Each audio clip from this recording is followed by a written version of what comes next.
Vamos a comenzar hablando de la cruz misma. Evidentemente que el protagonista y a quien contemplamos es a Cristo, pero vamos a hablar un momentito de la cruz. ¿Por qué? Porque hay enemigos de la cruz. No actualmente, también, desde el inicio. Hoy asistimos a la desaparición progresiva del símbolo de la cruz. A lo mejor aquí en México o en Centro, Sudamérica, ustedes no lo han notado tanto, pero los que nos ha tocado vivir en Europa, fuera el crucifijo de todos los colegios, fuera de todas las oficinas, fuera toda manifestación en la calle, con Cristos, no digamos imágenes de la Virgen, cosas, un rechazo a la cruz, el símbolo de la cruz. Desaparece de las casas de los vivos y de las tumbas de los muertos. Nos interesa más una fotografía, una fecha, y ya no queremos la cruz, preferimos unas flores. Y cuando digo que desaparece de las casas de los vivos, ¿a cuántas casas me han invitado? Entras y están preciosas, bien adornadas, y uno se pregunta, ¿y un crucifijo? En la sala, en alguna recámara, en algún lugar. Desaparece sobre todo del corazón de muchos hombres y mujeres a quienes molesta contemplar a un hombre clavado en la cruz. Esto no nos debe extrañar.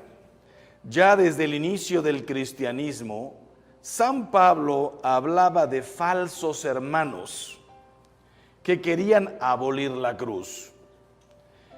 Dice la carta a los Filipenses 3:18, porque son muchos, y ahora os lo digo con lágrimas, que son enemigos de la cruz de Cristo. En tiempos de Pablo, imagínense cómo está ahora. ¿Qué significa la cruz? Unos afirman que es un símbolo maldito. Otros, testigos de Jehová, por ejemplo, que no hubo tal cruz, sino que era simplemente un palo, y representan a Jesús crucificado con las manos así hacia arriba. Para otros, Cristo, el Cristo de la cruz, es un hombre derrotado, por decirlo así, para los paganos. El Corán enseña que Cristo no murió en la cruz. La cruz es símbolo de humillación y derrota solo para aquellos que ignoran el poder de Cristo, el poder para cambiar la derrota en victoria, la muerte en vida y la cruz en camino hacia la luz. Por eso le puse poder y grandeza de la cruz, el poder para cambiar la derrota en victoria, la muerte en vida y la cruz en camino hacia la luz. Es parte de nuestro misterio pascual. Jesús, sabiendo el rechazo que iba a producir la predicación de la cruz, comenzó a manifestar a sus discípulos que él debía ir a Jerusalén y sufrir mucho, ser matado y resucitar al tercer día. Se lo dijo a los apóstoles, se lo dijo a los discípulos, paulatinamente lo iba diciendo. Hasta el punto que Pedro le tomó aparte y se puso a reprenderle, el discípulo al maestro. Lejos de ti, Señor, de ningún modo te sucederá esto. San Pedro, por esta incomprensión, no era maldad ni mucho menos, estaba apenas preparándolos, se llevó probablemente el regaño más feo que hay en todo el Evangelio. Apártate de mí, Satanás. A Herodes lo llamó zorro, vayan y díganle a ese zorro. A otros los llamó hipócritas, a los fariseos, hipócritas. Los llamó mentirosos, pero a nadie más que a Pedro, a la roca, al jefe de los apóstoles, le dijo, quítate de mi vista, Satanás, porque tus pensamientos no son de Dios, sino de los hombres. Mateo 16:21. Pedro ignoraba el poder de Cristo para transformar la muerte en vida. Pero qué curioso, 2000 años antes, Dios le había pedido a Abraham, toma a tu hijo al que amas llévalo al monte, al lugar que yo te diré, y sacrifícamelo. No hablaba de la cruz, hablaba de muerte. Tenía muchísimo más fe Abraham que Pedro. Abraham sabía, dice la carta a los Hebreos, que Dios podía perfectamente devolverle la vida, que Dios sacaba hasta de una piedra un hijo de Abraham. Pedro ignoraba esto, el poder de Cristo para transformar la muerte en vida. Por eso quiso apartarlo del camino de la cruz, pero Cristo le enseña que el que se opone a la cruz se pone del lado de Satanás. Ahora bien, les dije, los testigos de Jehová, los paganos, escándalo, locura para los griegos, para los mismos judíos. Para nosotros no es eso, pero para nosotros la cruz puede ser que haya perdido gran parte de su significado. Nosotros sí queremos la cruz, pero ¿qué cruz queremos? Yo voy cada año a Tierra Santa, ahorita pues por la pandemia no, pero voy 2 veces, me he llevado hasta 200 personas al año en 2 turnos. Y es interesante ver cómo la gente pide cruz de madera de olivo de Jerusalén, cruz de marfil, no tendrás de oro de 18 quilates. A mí de la plata me ensucia, aquí me saca ronchas, necesito 24 quilates. Nos encanta la cruz, pero ¿qué cruz? Satanás, el orgulloso y soberbio, odia la cruz porque Jesucristo, humilde y obediente, lo contrario, orgulloso y soberbio, humilde y obediente, lo venció en ella, en la cruz, humillándose a sí mismo. Estoy citando a Filipenses 2:8, humillándose a sí mismo, obedeciendo hasta la muerte y una muerte de cruz. Y así transformó la cruz en victoria, por lo cual Dios lo ensalzó y le dio un nombre que está sobre todo nombre. Se pueden imaginar la batalla en el momento de Getsemaní. El diablo tentando a Jesús, seguramente que lo estaba haciendo. Todos conocemos las 3 tentaciones de Cristo en el desierto. Pero ahí Cristo le quedaban 3 años de trabajo, de predicación, toda la vida pública. Él sabía de alguna manera el futuro, sabía perfectamente todo. Las 3 tentaciones no voy a decir que fueron sencillas. Convierte estas piedras en pan para que comas. Tírate del pináculo del templo, no te preocupes, te recogerán los ángeles. Póstrate y adórame y te daré todos estos reinos. Nadie se puede meter en el alma de Cristo lo que realmente sintió, la dureza de la tentación, pero estaba comenzando, estaba además fresco, no le esperaba al día siguiente el martirio más brutal probablemente que se haya conocido en la historia de la humanidad. No, ni mucho menos. Entonces, no digo que fue fácil, pero el Evangelio no habla de otras tentaciones. Esas son las 3 tentaciones de Cristo. ¿Ustedes creen que no tuvo tentaciones en Getsemaní? ¿Para qué morir? Vas a morir en vano por muchísima gente. Judas se va a condenar. Recuerden que todo lo que estoy diciendo ni siquiera sé si es verdad o no. El demonio es el padre de la mentira. Si Judas está condenado o no, lo sabe Dios Padre, lo sabe Jesús. Nosotros, hay una frase tremenda que dice, el Hijo del Hombre se va, pero ay de aquel por quien se va el Hijo del Hombre. Más le valiera no haber nacido, pero no dice más le valiera no haber sido concebido, más le valiera no haber nacido. Probablemente alcanzó la misericordia de Dios de alguna manera, no lo sabemos. Qué tentaciones tan duras, cuánta gente se va a condenar, se va a dividir tu iglesia, estás muriendo en balde, tus apóstoles van a correr, van a huir. El que te entrega es uno de los 12. Pedro el bravucón, que en la última cena dijo, aunque todos te abandonen, yo jamás te abandonaré, va a ser el primero que va a sacar una espada, lo contrario del amor. ¿Cuántas cosas habrán pasado por la cabeza de Cristo en ese momento? 3 sí están escritas en el Evangelio, ciertas. 3 veces se levantó y dijo, Padre, si es posible que pase de mí este cáliz. La tentación de no morir, la tentación de morir de otra manera, la tentación de déjame vivir otros 5 años, hombre, hago crecer la iglesia, el reino, déjame curar más gente. ¿Qué pasaba por el corazón de Cristo? Ustedes saben, la tercera parte de la vida de Cristo fue curar. Yo ya he dicho en muchos lugares, si tuviera que pedirle un don a Dios, imagínense qué maravilla tocar a una persona y curarla. Que todas ustedes vinieran y me dijeran, Padre, mi hijo tiene cáncer, tráemelo. Una oración de 1 minuto, curado. El mejor médico del mundo. ¡Qué espectáculo! Si pudiera tocar a una persona y arreglarle el corazón. Nos estamos divorciando, nos estamos matando, no puedo ver ya a mi marido, es que lo veo y me salen ronchas. Tráemelo para acá. Lo toco y le cambio el corazón en 2 minutos. ¿Cómo me encantaría arreglarle la vida a la gente en 2 minutos? El único que ha podido hacerlo era Jesús. En una cena transformó a Zaqueo. En un pozo, en un segundito, transformó a la samaritana.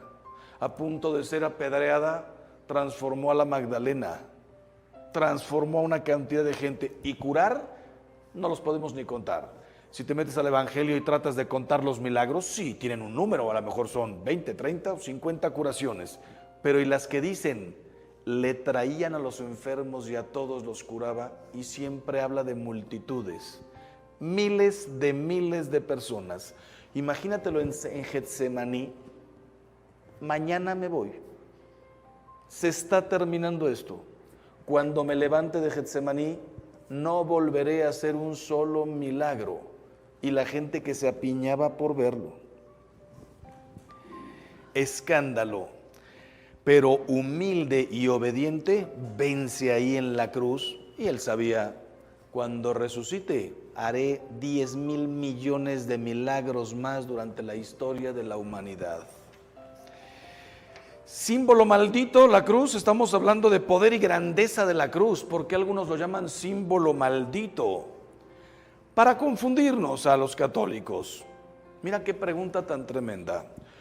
¿Tú adorarías el cuchillo con que mataron a tu padre?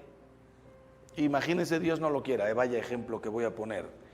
Que tu hijo saliera hoy de la universidad, 20 años, va a mitad de la carrera, y en un asalto por 3,000 pesos le meten un cuchillo en el hígado y lo matan.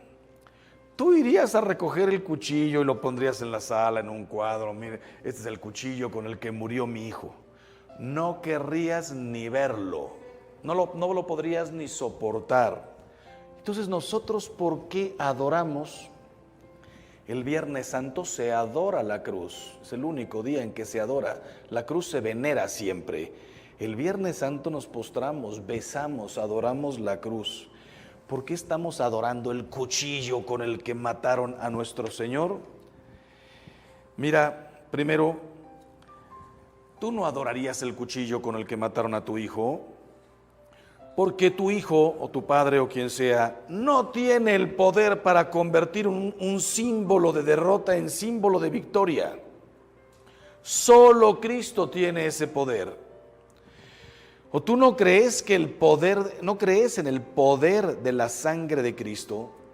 Miren, si la tierra que pisó Jesús la llamamos Tierra Santa, ¿por qué? Porque ahí nació, ahí caminó, se metió al Jordán, al lago de Genezaret, por donde pasó Cristo, todo lo dejó santificado.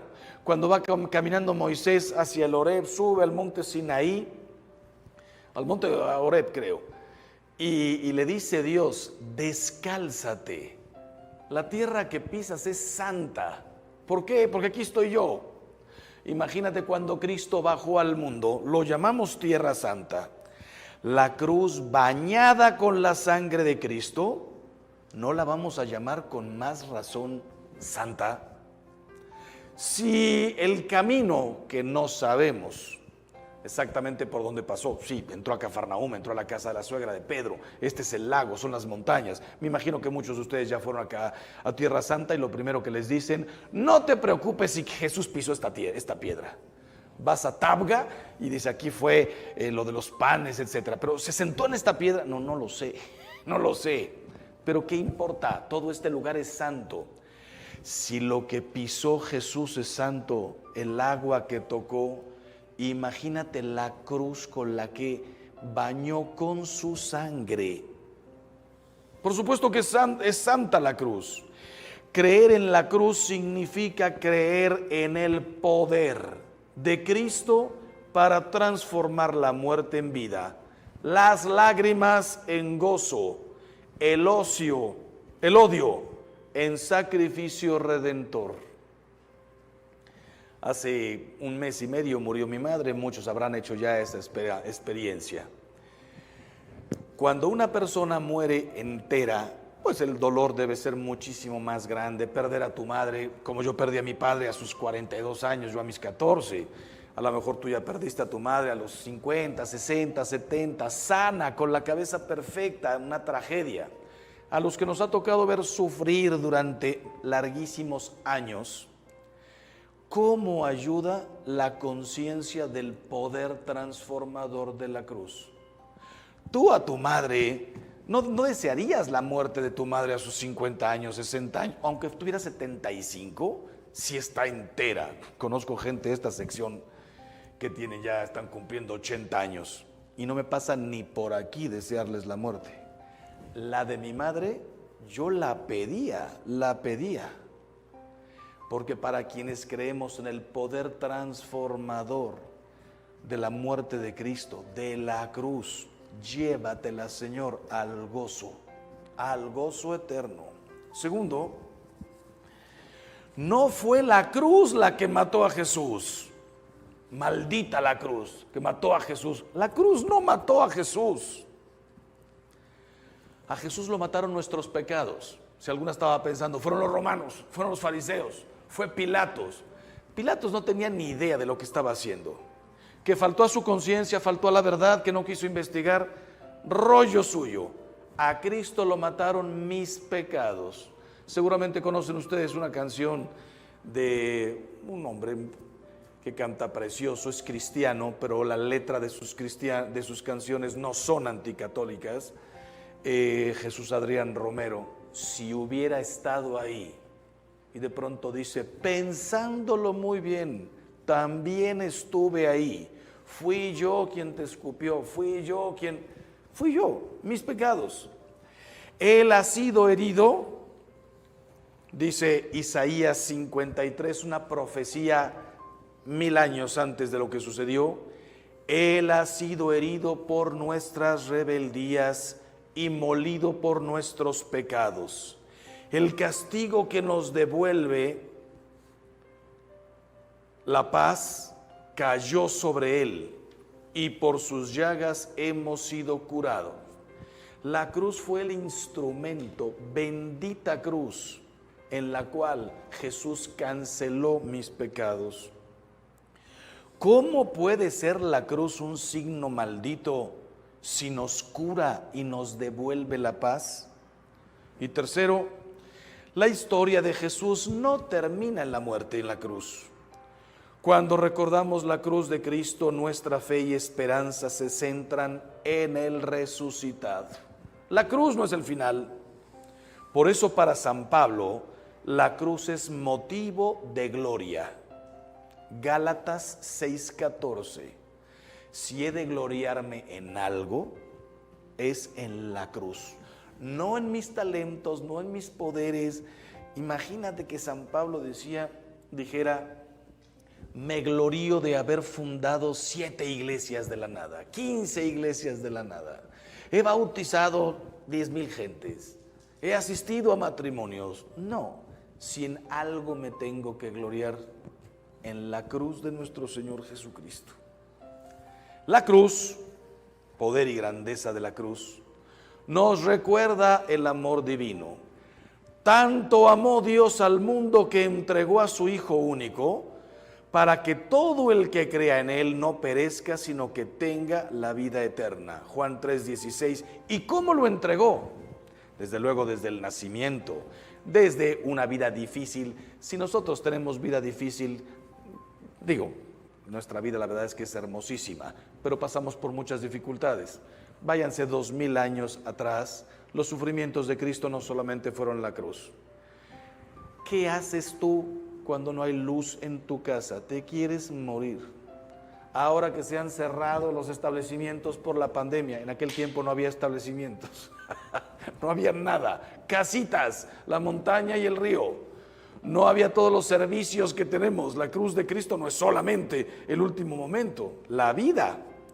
Pero, ¿cómo nos lo entregó? Además de todo lo que dijo, en una cruz. La cruz es el recuerdo de tanto amor del Padre hacia nosotros y del amor mayor de Cristo que dio la vida por sus amigos. El demonio odia la cruz porque nos recuerda el amor infinito de Jesús.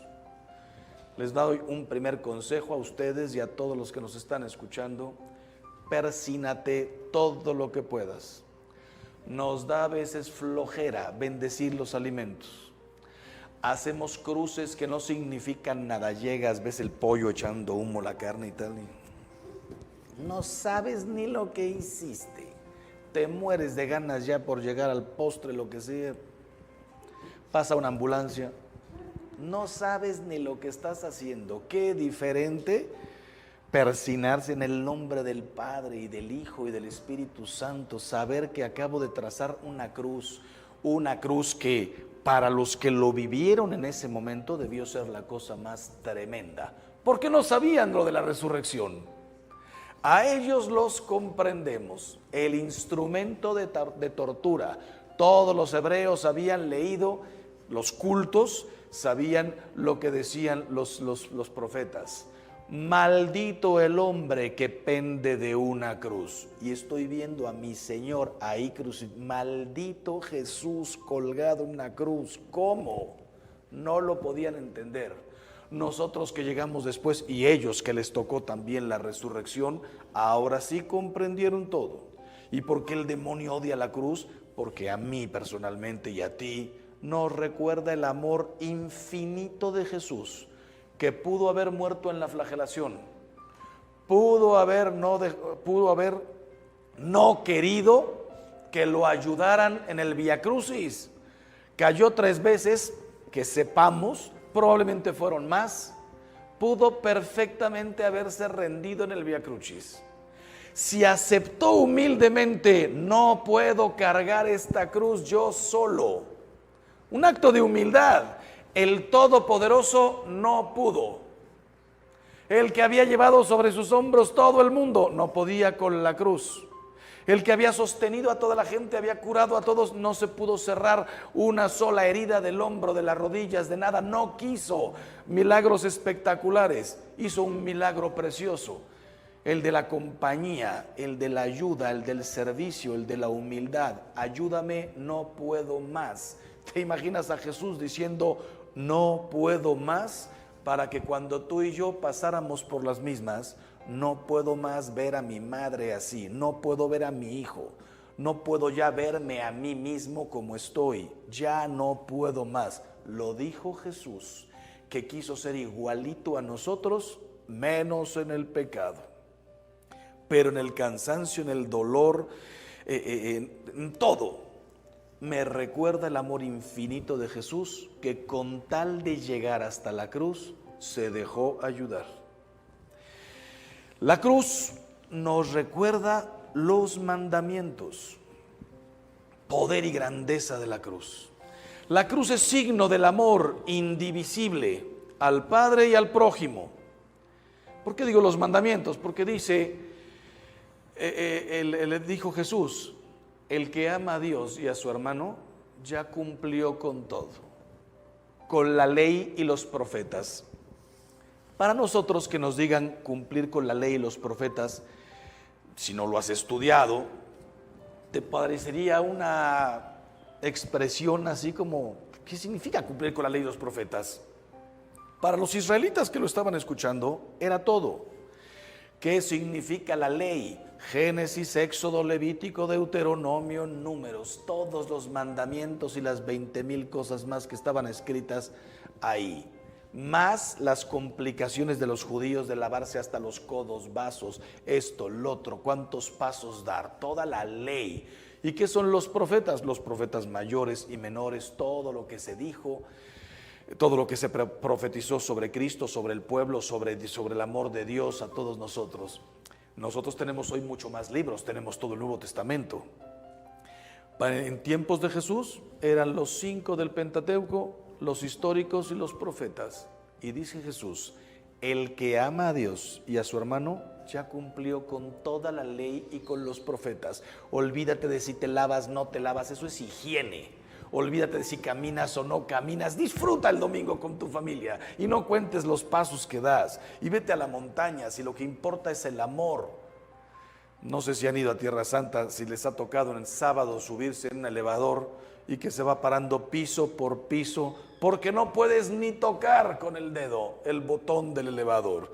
¿Y quién hizo esas reglas? Dios se las dictó a Moisés en el Sinaí. Le dijo Moisés, tú no sabes lo que es un elevador, pero un día habrá elevadores. No puedes oprimir el botón en sábado. No, hombre, Dios no bajó a esas cosas. Entonces, ¿por qué a nosotros nos recuerda los mandamientos? Porque los mandamientos, aunque son 10, son 2. Amarás a Dios y a tu prójimo como a ti mismo. En tu prójimo como a ti mismo entra, honra a tu padre y a tu madre, no robarás, no matarás, no fornicarás, no mentirás, no levantarás falsos, no desearás la mujer, el hombre de tu prójimo, no desearás las cosas ajenas. Y en los 3 primeros entra el amor a Dios. Amarás a Dios, no tomes su nombre en vano y santifica las fiestas. ¿Y por qué me lo recuerda la cruz? El travesaño vertical que como flecha apunta al cielo representa el amor que debemos a Dios. El travesaño horizontal abierto como 2 brazos. Jesús no quiso morir así, como dicen los testigos de Jehová, quiso morir así. Lo permitió. Abierto como 2 brazos representa el amor a nuestros hermanos. Y por eso la cruz es la señal del cristiano. Es verdad que al inicio era un pez. ¿Por qué? Porque muy inteligentes sabían que los romanos los estaban buscando por todas partes. Los griegos en aquel tiempo, la lengua común, el inglés era la koiné. Y entonces el pez, que se dice en griego ichthys, significaba Jesús, Salvador, Jesucristo, Hijo de Dios, Salvador. Cristo tiene muchos falsos seguidores que lo buscan solo por sus milagros. Pero como Él no se deja engañar, Juan 6:64, por eso advirtió, el que no tome su cruz y me siga no es digno de mí. Por eso la cruz es la señal del cristiano, no los peces, no los panes, no el cordero, aunque todo nos sirve para evangelizar. Pero la cruz del cristiano, ¿qué me distingue? El cordero también lo usaban los judíos. Solamente que Jesús vino y cambió todo y dijo, yo soy el único, el verdadero cordero. Los griegos hablaban del phos, luz, importantísima palabra para los griegos. Llega Jesús y dice, yo soy la luz del mundo. Y por eso cualquier fuego, la vela, el cirio, representa la columna de fuego, todo lo que ustedes saben y que vamos a vivir ahora durante la Cuaresma y el Triduo Sacro. Pero Jesús se lo apropia todo para Él y el único distintivo que no tiene nadie. Los griegos no podían tenerlo, los judíos tampoco, a nadie se le hubiera podido ocurrir que un instrumento de tortura se convirtiera en nuestro distintivo, porque nosotros sabemos que no es un signo de tortura, sino el símbolo de nuestra redención. ¿Por qué dije Juan 6:64? Porque vieron los milagros. Dice Jesús, ustedes me siguen porque les di a comer pan, porque multipliqué panes y peces. Me siguen porque ven todos los milagros que hago. Pues ¿saben qué? No quiero que me sigan por eso. El que no toma su cruz y me sigue, no es digno de mí. En la segunda parte, cuando termine esto, vamos a hablar de las cruces personales. Y desde luego salta la objeción. Dice la Biblia, maldito el que cuelga del madero. ¿Cómo respondemos los católicos a esto? Los malditos que merecíamos la cruz por nuestros pecados somos nosotros, pero Cristo, el bendito, al bañar con su sangre la cruz, la convirtió en camino de salvación. Cristo cargó con la cruz a fin de que llegara a los gentiles en Cristo Jesús la bendición de Abraham y por la fe recibiéramos el espíritu de la promesa. Pues bueno, el ver la cruz con fe nos salva.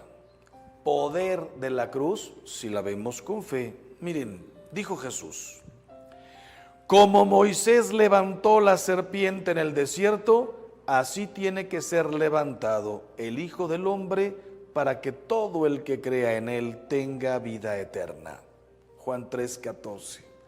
Si los israelitas, por una cosa que no alcanzamos a comprender cómo se le ocurrió a nuestro Señor eso, lo hizo preparando la crucifixión de Cristo. El judío no podía hacerse imágenes. La serpiente, dice el Génesis, es el animal que representaba al diablo. La serpiente fue la que engañó a Eva. ¿Cómo es posible que nuestro Señor, que Dios Padre haya dicho: los que sean picados por una serpiente y no quieran morir, vean a la serpiente que va a ser Moisés?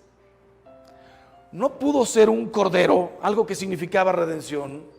No pudo ser una imagen del arca de la alianza. Vean el arca, una arca nueva hecha de acero para que se conviertan. Cristo podría haberse evitado la cruz y redimirnos en el lago, y hubiera sido precioso, y tendríamos en todas las paredes de nuestras casas una imagen del lago y Jesús caminando sobre las aguas. No fue lo importante. Podría ser la imagen de Cristo repartiendo el pan y repartiéndolo, importantísimo símbolo de la Eucaristía, después sacramento. Nada. Quiso que fuera la cruz. La cruz. Y decía yo, y en el Antiguo Testamento, la serpiente. ¿Podía haber algo más escandaloso y más feo que voltearse a ver a una serpiente para quedar curado? Te voy a hacer una pregunta horrible, pero lo tengo que hacer. ¿Podría haber algo más feo que ver al crucificado para quedar curado? Si tu hijo llegara hoy del colegio, bueno, no hay colegio, pero si hubiera, y se levanta el pantalón y te enseña la rodilla destrozada, se cayó de la moto y se raspó así, tal. Solo hablo de la rodilla. La rodilla. ¿Cómo te quedarías lejos de contemplar báñalo de alcohol, esto y lo otro? ¿No le harías una foto y la enmarcas? La rodilla sangrante de mi hijo. Y si tuvieras tú una cicatriz en la cara horrible, te cortaste con un cristal a los 15 años y aunque te pusiste 20,000 cremas, nunca se quitó. ¿Sabes lo que dirías? Padre, esta es mi parte fea. Esta es mi única cicatriz. Esto es lo único que tal. El otro día estuve con una mujer que se le cayó aceite hirviendo en la cara. Tiene 30 cirugías plásticas y tiene una parte de acá todo arrugado. Que dices, hasta eso me ayuda a comprender lo que es ser madre, todo lo que ha hecho por sus hijos, lejos de criticarla o decir qué feo, un trofeo, qué hermoso, premio a la labor que has hecho. Pero como persona, no quisiera yo ver mi cara así jamás. Traten de meterse un segundito al Gólgota, les puede ayudar la película de La Pasión de Cristo de Mel Gibson. El espectáculo que les tocó ver a los que lo vieron, muchísimo peor que la serpiente y que todo lo demás. ¿Cómo puede ser eso símbolo de salvación? Ahí te va. Para que tengamos vida eterna. Al ver a la serpiente, los heridos de veneno mortal quedaban curados. Al ver al crucificado, el centurión pagano se hizo creyente. Delante de un hombre desangrado con 20,000 heridas, dice el Antiguo Testamento, como uno ante el cual se vuelve el rostro. No era un hombre, era un gusano. Pues el centurión, viendo eso, dijo: este era el Hijo de Dios. Sin saber, era romano, sin saber quién era Dios Padre ni nada. Él diría, este era hijo de un Dios. No sé de quién, era hijo de Dios. Dimas, el perdido, fue salvado. Y el discípulo que se convirtió en testigo, San Juan, viendo San Juan al pie de la cruz, ese espectáculo horrible, y se convirtió en testigo y escribió el Evangelio y el Apocalipsis. La cruz es fuerza de Dios, poder y grandeza de la cruz, fuerza de Dios, porque la predicación de la cruz es locura para los que se pierden, como Gestas, el otro ladrón, que maldijo su cruz y acusó a Cristo crucificado de ser un hombre débil e impotente para bajar de la cruz. Tú que salvaste a todos, bájate y sálvanos, impotente, derrotado. Para Gestas, la cruz, escándalo, perdición. Hombre débil e impotente para bajarse de la cruz, pero es fuerza de Dios para los que se salvan. Como Dimas, que ahí, viendo lo mismo que Gestas, reconoce el poder de Cristo crucificado. Qué interesante. Dimas ve la cruz y confiesa un trono. Acuérdate de mí cuando llegues a tu reino. ¿Cuál reino? ¿No me ves aquí clavado, muriéndome y desangrado? ¿Qué es el poder de la cruz y la fe? Que Dimas vio un reino en la cruz. Veo una corona de espinas y reconoce un rey. Acuérdate de mí cuando llegues a tu reino, porque eres rey. Ve a un hombre clavado de pies y manos e invoca a un Salvador. Sálvame. Por eso el Señor resucitado no borró de sus cuerpos las llagas de la cruz, sino que las mostró como señal de su victoria. Yo no sé si alguna vez te habías preguntado, cuando Jesús se aparece a los discípulos en el cenáculo y le dice a Tomás: mete tu dedo en mis llagas, mete tu mano en mi costado. ¿Por qué Jesús se presenta con las 5 llagas? El costado, manos y pies. No se presentó con 20,000 hoyos en la cabeza de la corona de espinas. No se presentó con el pómulo hinchado, el ojo cerrado. No se presentó con la espalda desbaratada, todavía la camisa, el manto mojándose. Solo 5 llagas. ¿Por qué esas no desaparecieron? Alguna estará pensando como buena mamá: no alcanzó a cicatrizar. Fue poquito tiempo en el sepulcro. No, si cicatrizó toda la espalda, todas las piernas, la cara, el cuero cabelludo, todo. ¿Por qué no cicatrizó?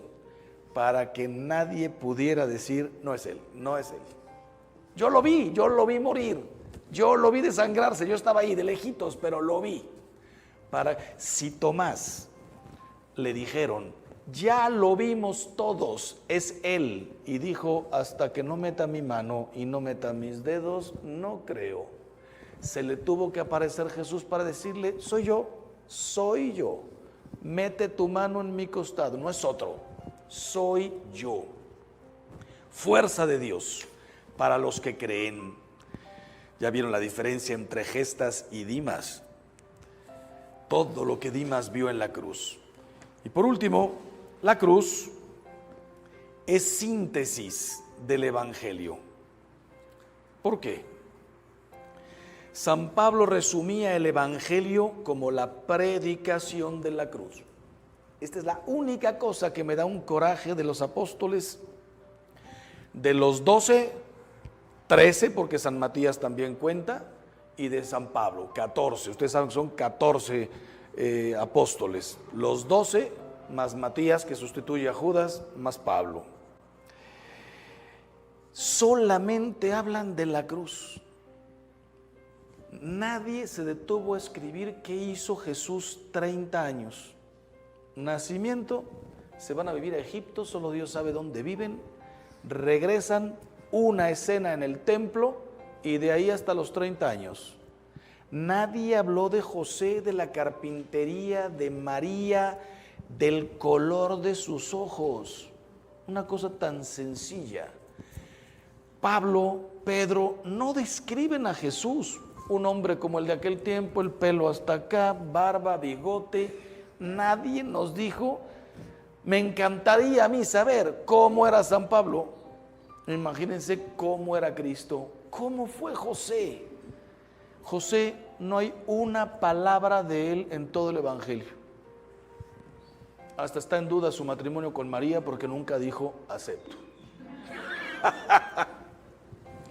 Quisiéramos saber cómo fueron los desposorios, las dudas, nada sabemos. ¿A qué se dedicaron Pedro y los demás y Pablo? A hablar de pasión, muerte y resurrección. Es lo único que interesa. No describieron nada. La cruz es la síntesis del Evangelio. Por eso el Santo Padre y los grandes misioneros, cuando digo el Santo Padre estoy hablando de todos los papas, pero bueno, ustedes y a mí no nos tocó más que recordemos Juan Pablo II para acá, aunque estoy viendo algunas que a lo mejor se acuerdan de Benedicto X. Nosotros nos acordamos de Pablo VI, más o menos, fue mi papa de niño, y de ahí ya directamente Juan Pablo II. Todas sus entradas a misas, salidas, procesiones, el báculo con el Cristo colgado, muerto en la cruz, no vivo, muerto, cuando ya está así. El Cristo de Juan Pablo II, para mí, de los más hermosos que hay. El Santo Padre y los grandes misioneros han predicado el Evangelio con el crucifijo en la mano, no con unos panes. Así, mientras los judíos piden milagros y los griegos buscan sabiduría, la de Sócrates, Platón, Aristóteles, nosotros predicamos a un Cristo crucificado. Escándalo para los judíos, porque para ellos era un símbolo maldito. Necedad para los gentiles, porque para ellos era señal de fracaso. Mas para los llamados, un Cristo, fuerza de Dios y sabiduría de Dios. 1 Corintios 23. Hoy hay muchos católicos que, como los discípulos de Emaús, se van de la iglesia. ¿Los discípulos de Emaús se fueron de la iglesia? No, se fueron de la cruz, se fueron de Jerusalén tristísimos porque creen que la cruz es derrota. A todos ellos Jesús les sale al camino y les dice, como a los de Emaús, ¿no era necesario que el Cristo padeciera eso y entrara en su gloria? Léanse cuando termine el retiro Lucas 24, todo el encuentro de Emaús. La cruz es pues el camino a la gloria, poder y grandeza de la cruz, el camino a la luz. El que rechaza la cruz no sigue a Jesús. Mateo 16, 24. ¿Y por qué les dije también que la cruz resume todo el Evangelio? Por una parte, porque los mandamientos son dos, amar a Dios y al prójimo. Y ahí está, tú ves una cruz y sabes que tienes que amar a Dios y tienes que amar a todos nuestros hermanos. Pero además, sorpresa, es una síntesis la cruz de las bienaventuranzas. Bienaventurados los pobres de espíritu. Jesús desnudo en la cruz. No sé si se han leído el libro de María Valtorta, yo lo recomiendo mucho. Hubo un tiempo en que la iglesia lo vio como con cuidado, porque aunque María Valtorta fue una santa, no está canonizada, pero saben que se pasó 40 años en cama. Todos los Viernes Santo le sangraba el costado, no tuvo un centavo, nadie vendió ceniceros, llaveros y espejitos de María Valtorta, no fue un negocio, no fue nada. 40 años de sufrimiento. Una mujer que fue maestra, lo que sí tenía era una muy buena pluma, y de pronto dice, ahí les va el Evangelio como me lo revelaron a mí, como me fue revelado. Y como se usó la palabra revelación, la revelación terminó con Cristo. Pues a mí se me reveló así. No, entiende, la revelación terminó con Cristo. No hay más revelaciones. Pues a mí se me reveló así. Ella murió en santidad. Muchos de sus seguidores llegaron incluso a decir, es que este libro es mejor que el Evangelio. ¿Cómo se les ocurrió decir eso? Les digo la verdad, pero no me vayan a aventar piedras. Algo de razón tiene. Yo ya me lo leí. Primero, incluye todo el Evangelio, es una repetición del Evangelio. Solamente que ella describe las escenas, digamos, de todo lo que falta. ¿Qué es lo que falta? ¿Tú sabes si Judas comulgó o no? Mojó el bocado, se levantó y se fue, el demonio entró, dice el Evangelio, entró en él y salió. ¿Y de qué siguió hablando Jesús? Tú sabes las reacciones de Pedro y de los demás. Te lees a María Valtorta y dices, ¡qué belleza! Si alguna quiere, al final me pregunta dónde conseguirlo. Son 11 tomos, 10 tomos, 10 tomos. Son cada tomo de 300 páginas, son 3,000 páginas. Te lo lees en un año, año y medio. Pero qué belleza. Entonces, ¿por qué cité a Valtorta? Porque ustedes ven un crucifijo, como todos, con un paño, claro, este es de madera, los normales, los que son de cerámicas, pasta, un paño blanco cubriéndolo. ¿Alguna vez te has preguntado, ¿era la ropa interior así de los judíos? No. ¿Por qué nos hemos acostumbrado a ver un paño blanco? Dice María Valtorta algo que no dice el Evangelio. A todos los crucificaban desnudos y desnudas. Era parte de la vergüenza. María, que estaba ahí, cuando ve que le arrancan, dice el Evangelio, las vestiduras, no las rompen, se las quitan y las rifan, Jesús se queda completamente desnudo. María, cuando ve eso, se quita el paño de la cabeza y va y tapa a su hijo, y como era la madre, nadie se lo prohibió. Y gracias a ese gesto de compasión, de pureza, ya se habían burlado de la corona, de la sangre. Si eres hijo de Dios, baja, sálvate a ti mismo. Solo les faltaba burlarse hasta de su pudor. Entonces, ¿qué manera de morir de Cristo? El creador del mundo murió desnudo, sin una sola posesión. Bienaventurados los pobres de espíritu. Jesús desnudo en la cruz. Bienaventurados los mansos. Fue llevado como cordero al matadero. Ni un solo grito, ni un solo insulto. Parecería que colabora en su crucifixión. Bienaventurados los que tienen hambre y sed de justicia. Cristo crucificado hace justicia al hombre, rescatándolo del mal y de la muerte, del odio y del rencor, de la concupiscencia y del orgullo. Y también se le hace justicia a él, que después de un sufrimiento brutal en el momento de la muerte, aunque pase todavía hasta el tercer día la resurrección de su cuerpo, él ya volvió al Padre, como pasará con nosotros. Nuestros cuerpos resucitarán en el final de los días, pero cuando una persona muere, se encuentra inmediatamente con Dios para tu juicio particular. Bienaventurados los limpios de corazón. La lanza le traspasa ese corazón que ha amado. ¿Quién me acusará de pecado a mí? ¿Quién podrá decir que ofendí o que odié a una persona? Al mismo Judas lo despide con un beso. Los limpios de corazón, los que quieren la salvación de todos. Bienaventurados los pacíficos. Padre, perdónalos porque no saben lo que hacen. La cruz, bandera de paz entre Dios y los hombres. Bienaventurados los perseguidos por la justicia. Crucifícale, crucifícale. Yo les dije el otro día en una plática, todos los que, no voy a decir somos, tratamos de ser auténticos católicos, somos perseguidos por la justicia.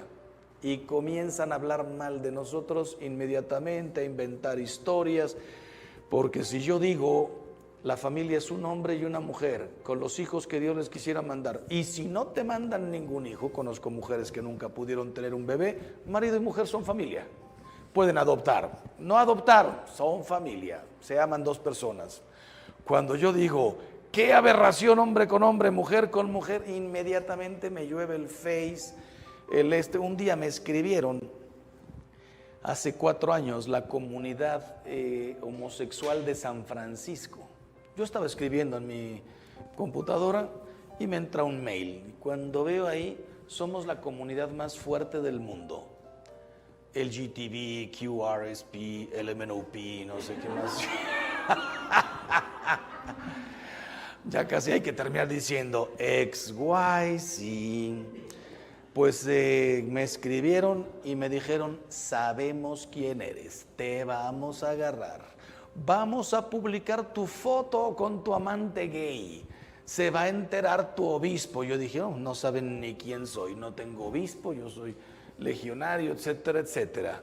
Y tuvimos un diálogo de dónde sacas que estamos enfermos, que se puede curar, a cuántos has curado. Yo les respondí con toda la educación del mundo, yo no he curado a nadie. Conozco gente que sale, ellos no pueden oír el nombre de Peter Cohen o algo así, o Richard Cohen, y son otros muchos, pero ese es solo el tema de la homosexualidad. Y el tema de las ideologías, porque una cosa es ser homosexual, mis respetos a todos los homosexuales. Algo te pasó, algo no te pasó, así te descubriste desde niño, ni quien te juzgue, ni quien se meta contigo. Pero una cosa es ser homosexual y otra cosa son las ideologías y los matrimonios y la historia y media. ¿Saben cuándo yo cambié un poquito mi opinión? Cuando una mamá se me acercó y me dijo, padre, usted no ha sufrido lo que es tener un hijo homosexual. Mi hijo no anda marchando ahí medio desnudo, no anda con los pelos así, no anda con 20 aretes. Mi hijo anda de traje y corbata, pero no sabemos ni cómo, desde que tiene 16 años le gustan los hombres. ¿Qué hago? ¿Te juzgo, te apedreo, te condeno o te mando al infierno? O más bien te comprendo, te doy todo mi cariño, amor, aceptación. Sí, pero una cosa es eso y otra cosa es la ideología. Cada quien que haga lo que quiera. Nuestra felicísima ministro de no sé qué pidiendo que los niños a los 6 años ya puedan cambiarse de sexo.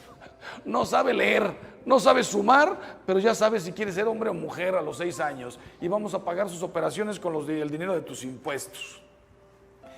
Las ideologías, la estupidez, todos los que defendemos el matrimonio, la familia, la vida, las famosas mujeres estas de pañoletas verdes, hombres y mujeres, crucifícale, crucifícale. Bienaventurados seréis cuando os persigan y digan todo género de mal por mí. Pues bueno, la cruz no solamente es el resumen de los mandamientos, sino del Evangelio, porque las bienaventuranzas son, en parte, el mensaje central del Evangelio. Falta la Eucaristía, falta el perdón, falta todo eso, pero como conducta cristiana, ¿qué es un cristiano? El que vive las bienaventuranzas. Y la cruz, ahí Cristo, es el pobre, el perseguido, el calumniado, el pacífico, el que perdona, el que redime, el que todo lo que dicen las bienaventuranzas.